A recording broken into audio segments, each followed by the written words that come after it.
அப்படின்னா இயேசு ஏன் குழந்தையாக பிறந்தார்? மேல இருந்து நேர அவர் என்ன செஞ்சிருக்கலாம், பெரிய ஆளாவே வந்திருக்கலாம்ல. ஏன் அவர் சின்ன பிள்ளையா அவர் ஒரு மாட்டு தொழுவத்தில் பிறந்தார். முதலாவதாக ஒரு சின்ன ஒரு நிகழ்ச்சி. நேற்று நான் எங்கள் வீட்டுக்கு போயிருந்தேன். என் தம்பி பொண்ணு, சின்ன பொண்ணு, அது 1ஆம் கிளாஸ் தான் படிக்குது. 5 வயசு முடிஞ்சு 6, இன்னும் 6 பிறக்கலை. அப்போ நான் ஒரு கதை சொன்னேன். வீட்டுக்கு போனால் கதை சொல்கிறது இல்லைன்னா பார்ப்போம். 2 பேருமே கேட்டுகிட்டே இருப்பாங்க, 2 பிள்ளைகளுமே கேட்டுகிட்டே இருப்பாங்க. அப்புறம் ஒரு கதை சொன்னேன். என்ன கதை சொன்னேன் அப்படின்னா, பைபிளில் சாலமோன் அரசன் அப்படின்னு சொல்லி ஒரு அரசன் இருக்கார். என்ன பேர்? சாலமோன் அரசன். சாலமோன் அரசனை நாம் என்ன சொல்லுவோம், ஞானமுள்ள அரசன். அது எல்லாத்தையுமே ஞானத்தோடு தான் செய்வான். அதுக்கு ஒரு கதை இருக்குது. என்ன கதை அப்படின்னா, ஒரு குழந்தை பெறக்கூடிய ஒரு சின்ன ஒரு செவிலியர் தங்கக்கூடிய இடத்துல 2 அம்மாவுக்கு குழந்தை பிறகு. அதில் ஒரு அம்மாவோட குழந்தை என்ன செய்யுது, இறந்து போயிடுது. அந்த இறந்து போன குழந்தை அம்மா என்ன பண்ணுதாங்க அப்படின்னா, இன்னொரு குழந்தை, உயிரோடு இருக்க குழந்தையுடைய அம்மா தூங்கிட்டு இருக்கும்போது அந்த குழந்தை என்ன செய்யறாங்க, இவங்க எடுத்து வச்சுக்கிட்டுதாங்க. வச்சுக்கிட்டு அவங்க என்ன சொல்றாங்க அப்படின்னா, இது என் குழந்தை அப்படின்னு சொல்றாங்க. உடனே இந்த கேஸ் எங்கே போகுது அப்படின்னா, சாலமோன் அரசன்ட்ட நீதி தீர்ப்புக்காக போகுது. உடனே சாலமோன் அரசன் என்ன பண்ணுறான்னா, 2 அம்மாவை வர சொல்கிறான். அந்த பிள்ளையும் என்ன செய்யறான், கொண்டு வர சொல்கிறான். அந்த பிள்ளையும் கொண்டு வராங்க, 2 அம்மாமாரும் வராங்க. உடனே சாலமோன் அரசன் என்ன சொல்கிறான் அப்படின்னா, போய் ஒரு வாழை எடுத்துகிட்டு வாங்க அப்படின்னு சொல்கிறான். என்ன சொல்கிறான், வாழை எடுத்துகிட்டு வாங்க. வாழை எடுத்துகிட்டு வந்த உடனே அந்த குழந்தைய நோக்கி என்ன செய்தாங்க, கையை வாங்குதாங்க. இந்த கதையை நான் சொல்லி முடிச்சு, இந்த கதையிலேருந்து என்ன தெரியுது அப்படின்னு நான் இந்த பொடிச்சிட்ட சின்ன பிள்ளைகிட்ட கேட்டேன். உடனே அந்த பொண்ணு என்ன பதில் சொல்லிச்சு தெரியுமா, பிள்ளையை விட்டதுக்கு யாராவது வாழை எட்டு வர சொல்லுவாங்களா, இவரெல்லாம் நல்ல அரசனாக்கும் அப்படின்னது. யோசித்து பாருங்க. நாம் என்ன சொல்லுதோம், சாலமோன் அரசன் என்ன சொல்லுதோம், என்ன அரசன்னு சொல்லுதோம், ஞானமுள்ள அரசன்னு சொல்லுதோம். ஆனால் அந்த பிள்ளை என்ன சொல்லுச்சு, பிள்ளையை விட்டதுக்கு யாராவது வாழை எட்டு வர சொல்லுவாங்களா. நல்லா பாருங்க. அடுத்து இன்னொரு கதை, உங்களுக்குலாம் தெரிஞ்ச கதை. 4 மாடு இருந்துச்சு. 4 மாடு ஒன்றா மேய்ஞ்சிட்டு இருந்தது. அப்போ ஒரு சிங்கம் வந்தது. சிங்கம் வந்தோடனே இந்த 4 மாடு சேர்ந்த சிங்கத்தை என்ன செஞ்சிருச்சு, முட்டி விரட்டி விட்டுடுது. அடுத்து இந்த சிங்கம் என்ன பண்ணுச்சு அப்படின்னா, 4 மாடும் தனித்தனியாக மேய்ஞ்சிட்டு இருக்கப்போ ஒவ்வொரு மாட்டையாக போய் பிடிச்சு என்ன செஞ்சிருச்சான், கொண்டுருச்சான். இந்த கதையை நான் ஒரு பள்ளிக்கூடத்தில் சின்ன பசங்களுக்கு சொன்னேன். உடனே ஒரு சின்ன பையன் வந்து சொன்னான், எங்கள் மாடு ஒத்த மாடே ஒரு சிங்கத்தை விரட்டிடும் அப்படின்னு சொன்னான். நீங்கள் நல்லா பாருங்க. நாம் என்ன செய்கிறோம் அப்படின்னா, ஒரு எல்லைக்கு உள்ள உட்கார்ந்து யோசிக்கிறோம். அப்படிதானே? நான் சொல்றது சரி, நீங்க சொல்றது தப்பு. எங்க ஊருக்காரங்க சொல்றது சரி, உங்க ஊருக்காரங்க சொல்றது தப்பு. மோடி சொல்றாரு, எங்க ஊருக்காரன் சொல்றது சரி, பாகிஸ்தான்காரன் சொல்றது தப்பு. ஜப்பான்காரன் சொல்றான், சைனாக்காரன் சொல்றது தப்பு, நான் சொல்றது சரி அப்படிங்கிறான். நீங்க நல்லா பாருங்க. அப்ப நாம என்ன செய்யணும் அப்படின்னா, ஒரு காம்பவுண்டுக்கு உள்ள உட்கார்ந்து என்ன செய்யறோம், யோசிக்கிறோம். காம்பவுண்டுக்கு உள்ள உட்கார்ந்து யோசிச்சுட்டு, என் வீட்டுல விழுந்தா அது குப்பை, உன் வீட்டுல இருந்து அது குப்பை இல்லை, நீ எடுத்து உன் செடிக்கு போடுறது உரம் அப்படின்னு சொல்றோம். சரிதானா? நம்ம வீட்டுல இருந்து அது பேர் என்ன பேரும், குப்பை. அதே அடுத்த வீட்டுக்கு போட்டோம்னா, நீ எடுத்து செடிக்கு போடுமா, அது உரம் அப்படின்னு நம்ம சொல்றோம். அப்படித்தானே? நல்லா யோசித்து பாருங்க. அப்ப நாம எப்பவுமே என்ன செய்யறோம் அப்படின்னா, நமக்கு தேவையானதை மட்டும்தான் நாம என்ன செய்யறோம், யோசிக்கிறோம். இயேசு அவர் இருந்த ஊர் பேர் நாசரேத். நீங்க நாடகத்தில் அழகா சொன்னாங்க, 2 ஊர் பேர் வச்சிருந்தாங்க. ஒரு ஊர் பேர் என்ன பேரு, நாசரேத். இன்னொரு ஊர் பேர் என்னது, பெத்லகேம். அவர் நாசரேத் ஊர்ல பிறக்கல, அவங்க ஊர்ல பிறக்கல. அவர் பெத்லகேம் அப்படின்னு இன்னொரு ஊர்ல போய் தான் பிறந்தார். அப்ப அவர் என்ன பண்றாரு அப்படின்னா, ஒரு ஊரை கடந்து இன்னொரு ஊர்ல போய் அவர் என்ன செய்யறாரு, பிறக்கிறார். ஒரு இடத்திலிருந்து இன்னொரு இடத்துக்கு அவர் போறார். நீங்க நல்லா யோசிச்சு பாருங்க. எப்பொழுதுமே நாம தெரிந்து கொள்ள வேண்டிய காரியம் என்ன அப்படின்னா, உண்மை அப்படின்னு சொல்றதும் நியாயம் அப்படின்னு சொல்லக்கூடியதும் எப்பொழுதுமே நீங்க தெரிந்து கொள்ள வேண்டியது நம்மை கடந்தது.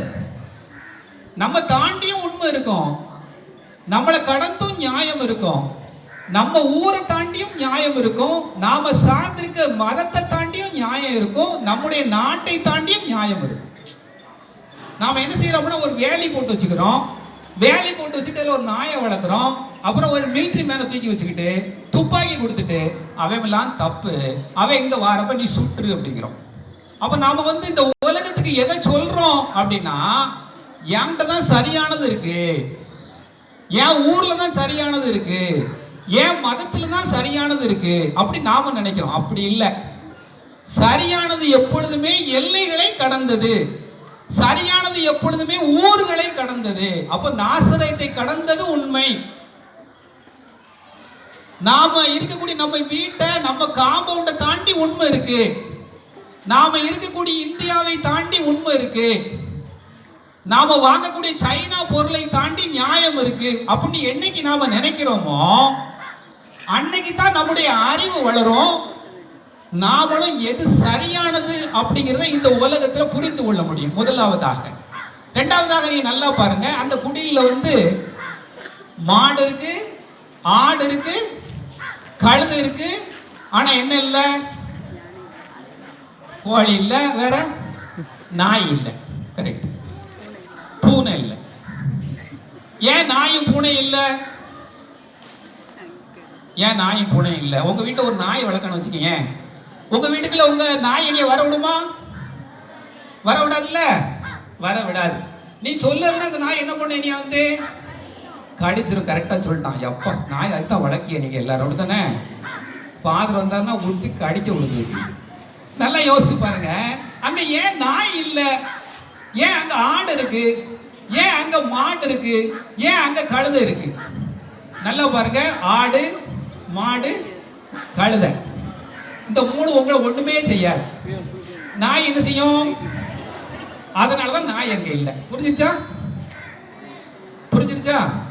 அப்போ எது கடிக்குமோ, எது குறைக்குமோ அது எங்க இல்ல? அந்த குடியில இல்ல, கோயில்ல இல்ல. ரொம்ப சந்தோஷம். கோயில்ல நாய் வளர்க்க கூடாது. சரியா பாப்பா சொன்னா, நம்ம யோசிக்காதெல்லாம் பிள்ளை யோசிக்குது.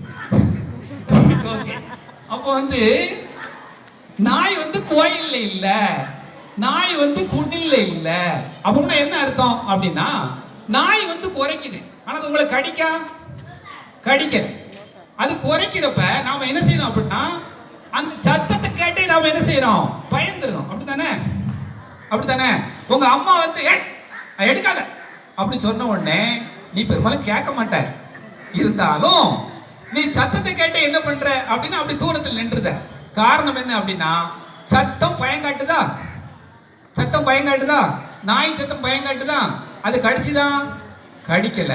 ஆனா சத்தமே என்ன செய்கிறது? பயங்காட்டுகிறது. அப்போனா நீங்க நல்லா யோசிங்க, நாம நம்முடைய வார்த்தைகளையும் நம்முடைய சத்தத்திலையும் நாம செய்யக்கூடிய ஒவ்வொரு செயலையும் மற்றவர்களை காயப்படுத்தக்கூடாது.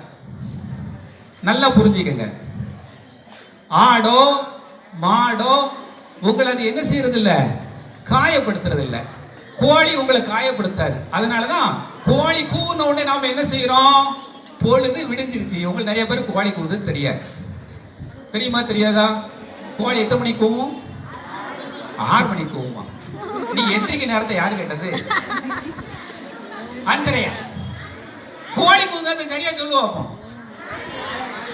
3:30, 4 மணி இல்ல, 3:30 கோழி கூவிரும். எத்தனை மணி கோழி கூவும்? எத்தனை மணி கோழி கூவும்? நான் உனக்கு சொல்றேன், எல்லாரும் தூங்க போகும்போது 7:30, 8 மணிக்கெல்லாம் நீ தூங்கிட்டேன்னு வச்சுக்கீங்க, 3:30 கரெக்டா கோழி கூவுது உனக்கு தெரிஞ்சிடும். எத்தனை மணி தூங்குனா தெரியும்? 7, 8. சரி, ரைட், ஓகே. 7, 8 நீ தூங்க போயிட்டா 3:30 கோழி கூவுது தெரியும். தெரியுமா தெரியாதா? தெரியும். நீ எத்தனை மணி தூங்க போற? 10, 11, 12. செல்போனை புடுங்கலன்னா 1 மணி. அப்படித்தானே? அப்படித்தானே? அப்படித்தானே?